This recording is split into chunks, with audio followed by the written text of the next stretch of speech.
Good afternoon, good morning, and good evening, because somewhere around the world, that is truly what time it is. I am so sorry, everyone, that this show did not give you more live coverage. There was a lot that was happening in New York City, and I didn't have the time to do so. Today's show, I bring you that raw. Today's show, I bring you that Tony X.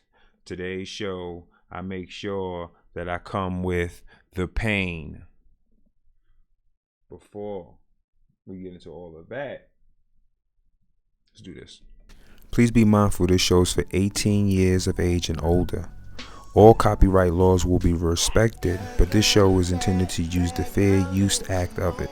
Thank you very much.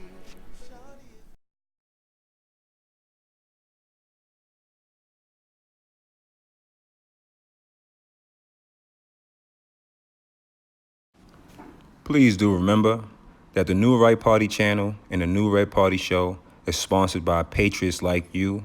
And as long as you're sending these donations, it allows me to create the content that will continue to make these motherfuckers sick.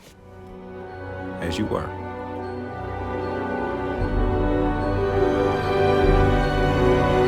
He's on fire! Versus the family and my family entertainment and his team no sleep. Flossy high and yeah we made it. The haters keep on hating on the songs that we be making, and I heard they want my soul. Illuminati wanna take it.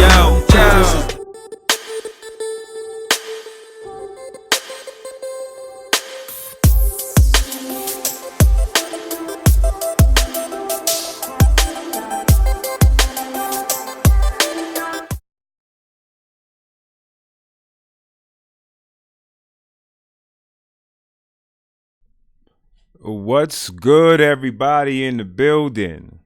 Okay, I'm happy to see everybody here. I love and appreciate you guys. You gotta catch the wolf, and it takes a wolf to catch a wolf. You understand? Let's bring that back real quick for these folks. Let's bring that back. The sheep, you gotta catch the wolf, and it takes a wolf to catch a wolf. You understand? I'm happy to be back.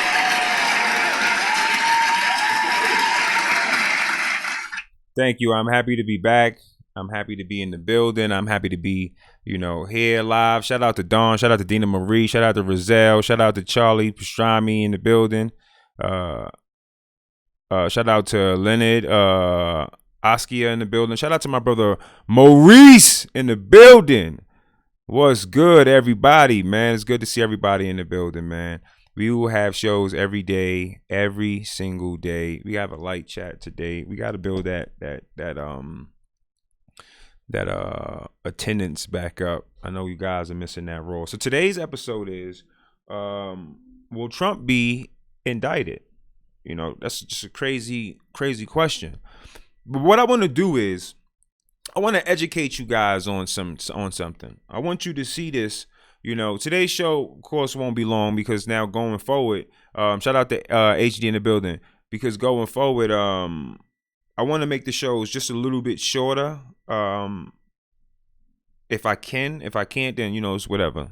Who cares? It's whatever. But let's get into this, right? This is where it starts. Notice the pattern. Notice that there is a pattern with the Democrats when it comes to this president. Everything that they accuse him of, they in fact have done themselves. Let's get into this. Let me see. Let's get this on. Shout out to Glenn Beck. That's the original link that I put in the chat. I will also make sure you guys I will show the chat on the screen. The links on the screen, so you know where you can go find these speeches in their entirety. But shout out to Glenn Beck, man. This is like, in a nutshell, and it's done quick too. Let's get to it.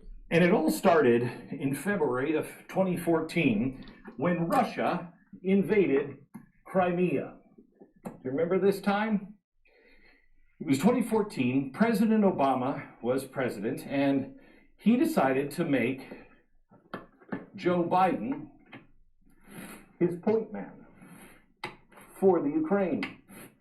which really meant that Biden would be on the phone with Ukrainian leaders 2 or 3 times a month, and then he flew to Ukraine and he visited 5 times. So he's talking to these guys all the time between 2014 and 2017. In fact, Foreign Policy magazine says no one in the US government has wielded more influence over Ukraine than Vice President Joe Biden. Now, that's true. Now, just a month after this happens, this guy, remember him? He's the friend. He's the guy who is part of this investment house. 1 month later, there is a meeting with Joe Biden, this guy, at the White House. Now, we don't know what the partner at Rosemont Seneca was doing at the White House and what they were meeting about. But I'm sure it was probably something just like cookies and had nothing to do with anything about the Ukraine. However, coincidentally, 5 days later, we had an event. 5 days later, Joe Biden arrives at the Ukraine to meet with all of the leaders. Now, this is a high-level meeting with Ukrainian officials, and he brought with him very specific plans. And these plans were going to guarantee and assist the Ukrainian natural gas industry with $1.8 billion. Now, this was something that would guarantee the stability of the Ukraine and help them with their energy. Part of the energy portion of the program reads, quote, U.S. technical experts will help Ukraine develop a public-private investment initiative to increase conventional gas production from existing fields to boost. Now, here's the first alarm that you have to think about with this whole deal, right? Why is it that $1 billion of U.S. taxpayer money is being given to Ukraine to help their infrastructure, period? Because it could be their gas, production, whatever, without it benefiting the United States. Because, of course, the gas companies aren't going to pay back the $1 billion loan. Of course, the Ukraine don't have $1 billion. That's why they're borrowing $1 billion. So they don't have the resources to give us our money back. Remember that this is your money. The government has nothing. Energy supply. Well, you know what's weird is we had 5 days later. Shout out to Annie in the building. The $1.8 billion. But what's really weird is we sent the experts in as well. Because do you remember Burisma, owned by this cat who's so bad he can't even come to America? Burisma, again, is the largest natural gas company. So they wanted a piece of the $1.8 billion, sure, but they needed some experts on how to figure out how to get that gas out of the ground. And so who is invited in? This guy, Hunter. This is Devon. Devon is made a board member. Isn't that great? By the way, that happened the very next day after the $1.8 billion. Now, just 3 weeks later, somebody else, another expert from the United States arrives, to help them figure out how to pull gas out of the ground. Hunter Biden.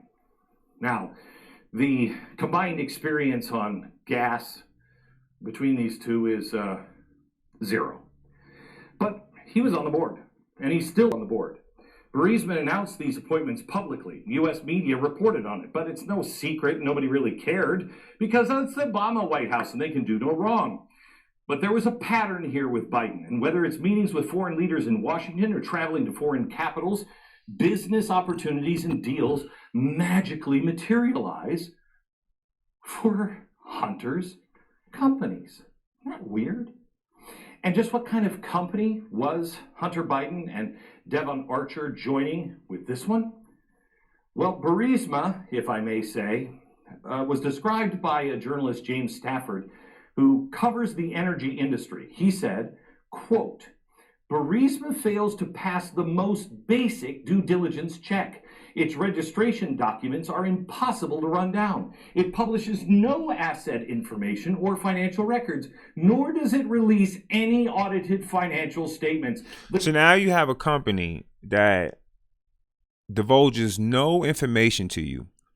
It tells you absolutely nothing whatsoever about its financial accomplishments and financial standing. And the only way you find out anything from this company is by what? The press The complete lack of says. transparency means that anyone interested, including potential investors, must rely solely on press releases about Burisma's future plans and intentions. In other words, it's exactly what you would think a very dangerous oligarch would set up.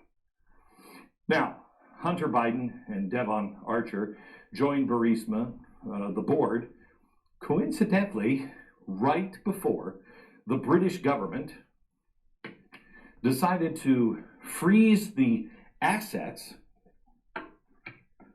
of this guy. $23 million. He was the founder of Burisma. So they froze it. Now, 9 months later, the British government finally gave up and unfroze the accounts because they couldn't get the Iranian prosecutors to even cooperate. Gee, I wonder why. Now, after Hunter Biden joined the board, the company's owner, remember this guy? You know what's crazy?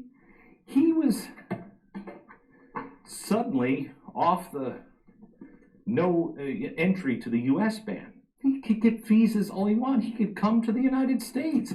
Those all disappeared. He became, Captain America. He's fine.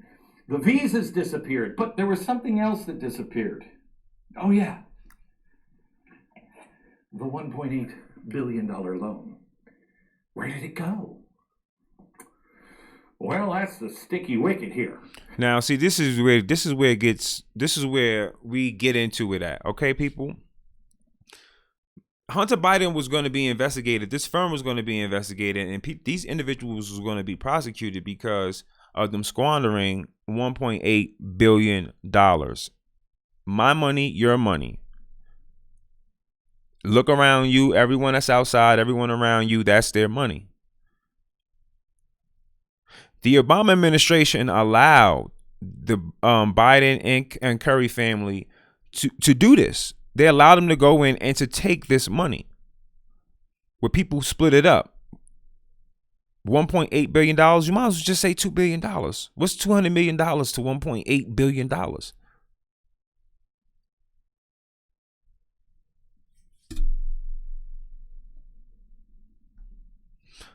I like Hannity.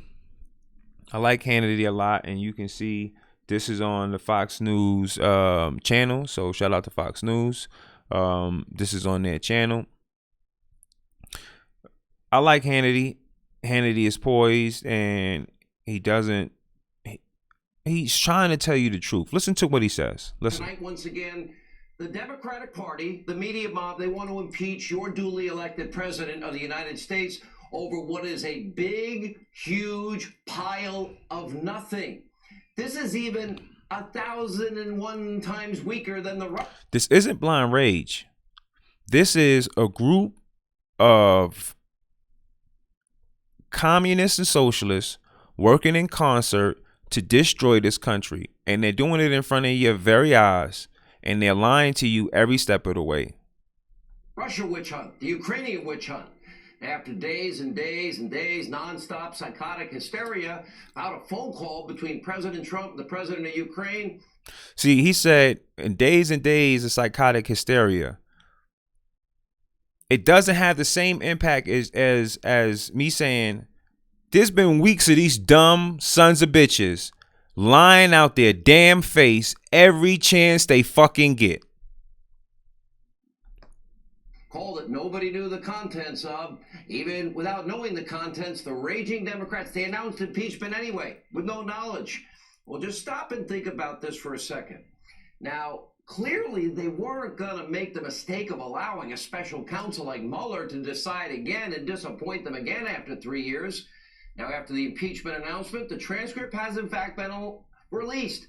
This is after they said they would impeach him over what they didn't know was in it. No quid pro quo, no discussion of U.S. aid, no misconduct at all whatsoever. Zero, zip, nada, nothing. And according to reports, this so-called whistleblower is a partisan hack whose claims are politically motivated, total BS, who is actually represented by a law firm. They put up like billboards and they pay officials who leak dirt, illegal in some cases, against Donald Trump. Or as the Wall Street Journal's Kimberly Strassel put it, another internal attempt to take out a president on the basis of another non-smoking gun. This is where it gets serious. We have in this country now deep state operatives. They're alive and well. He's saying deep state operatives. This is what I wanted to get into. Deep state operatives. What is that telling you? That there is a group of individuals, a covert group of individuals working in concert behind the shadows to do everything that they can to destroy this country. The transcripts come out. Lo and behold, the president has done absolutely nothing. But see, what happens is this is what they're doing. The same shit they did during the Hillary Clinton election, where Hillary Clinton is a fucking racist. Her husband has a black son that they never acknowledged. They locked up more fucking black folks than there were slaves in this damn country. They sat there, they pandered to everybody they put their face in front of, and then they turned around and called Donald Trump racist when he came out and called them racist after they stole $14 billion fucking dollars from from Haiti. After Bill Clinton had so many sexual allegations raised against him and had to pay, I guess at the time, $1 million, I believe it was 800,000 or something like that. I'm not quite certain now, but I didn't really check. But imagine if that was Trump.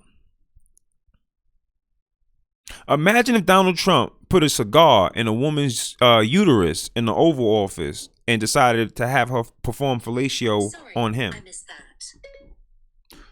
Imagine that. And then think about this. During the time that Bill Clinton did that shit, this country was way different.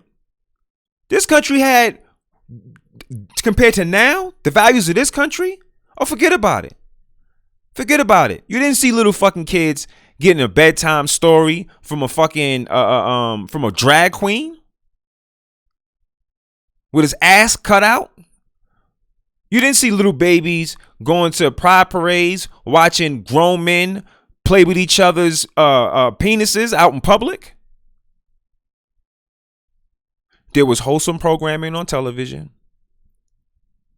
Shows like Roseanne. Shows like Family Matters.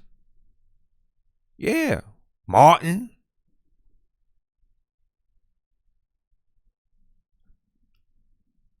The country at that time wouldn't even thought a president would have done some crazy shit like that, and the country forgave him. Do you know how divided we are as a nation now? What the left would do if he decided to just let a secretary, I mean, it's no disrespect to the president, I'm just saying, if he did that, oh, forget about it. My God, people. So now we fast forward, because after selling 20% of our uranium to Russia, colluding with Russia to get a fake dossier invented in order to have a fake investigation and inquiry started in this president, which failed, by the way, we have to move on to the next thing, because every time there's a smoking gun on the Democrat side, they always wipe their prints off and they throw it towards the president. They throw the gun towards the president. And even though his prints are nowhere near on this firearm and the firearm doesn't even reach him, they point down to it on the floor and they say, that's Trump's gun.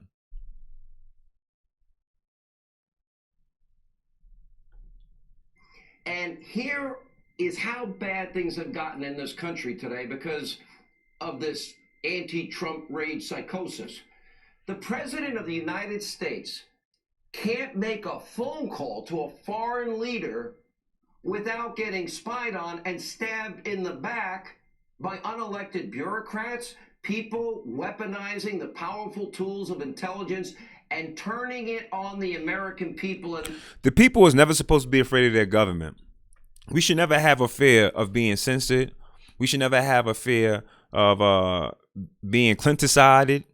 We should never have a fear of being able to come out freely and say that we are displeased with the individuals that we have allowed to elect us. This is the thing. All of these people that's elected you are weak and old and brittle. The great deal of them. There are some, I guess, that have physical capabilities, but in the most case, I guarantee 90% of Congress couldn't defend themselves in a one-on-one fair fight with someone that can actually handle themselves. And I say that to say this: you are putting people in charge of you that can't even protect themselves, and you are allowing them to steal, rob from you, lie to you, and destroy your family and your country. And you're sitting here and you're doing absolutely nothing about it.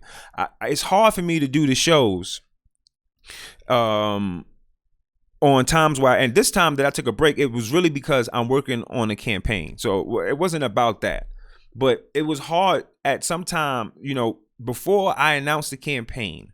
It was hard to do these shows continuously because every day I woke up and it was just the same thing that I had to talk about every single day. And it's like, damn, what more do I have to say in order for people to open their eyes and realize what's going on in front of you? Thank you, Claudia, for asking about the campaign.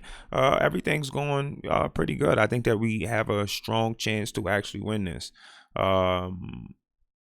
I have a secret. I'll be announcing it come October, which is rapidly approaching, and we'll get to it at that point, and you will have a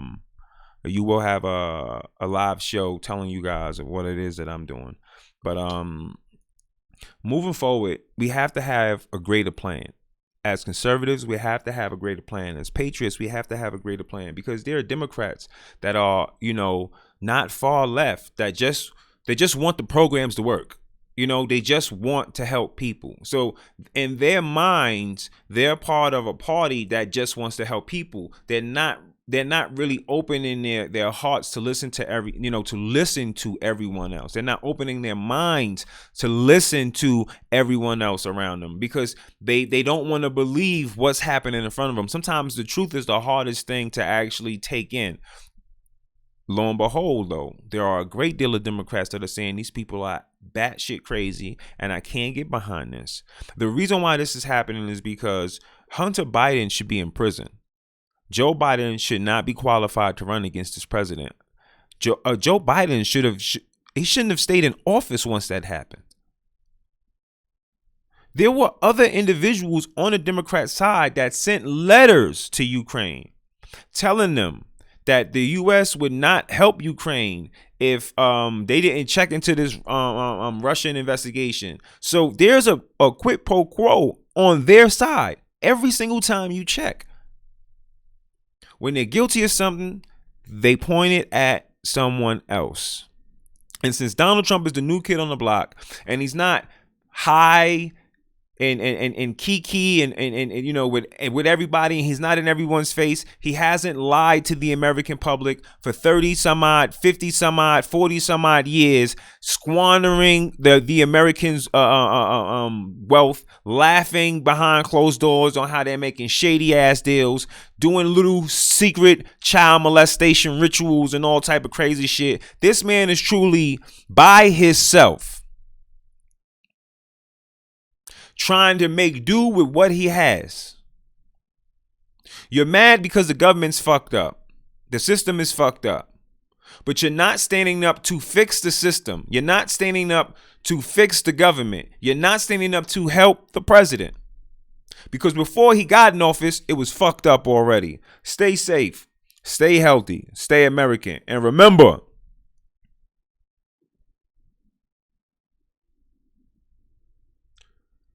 fuck the other side, bitch. We don't care. And in this case, it's not about Republicans and Democrats. It's about being a nationalist and a globalist. This no longer has to do with identity politics. Meaning we're not gonna We're not going to focus on race, relations, and colors and party lines. It's bullshit, and it's a distraction. It's nationalists and patriots against globalists. And that's the other side. One.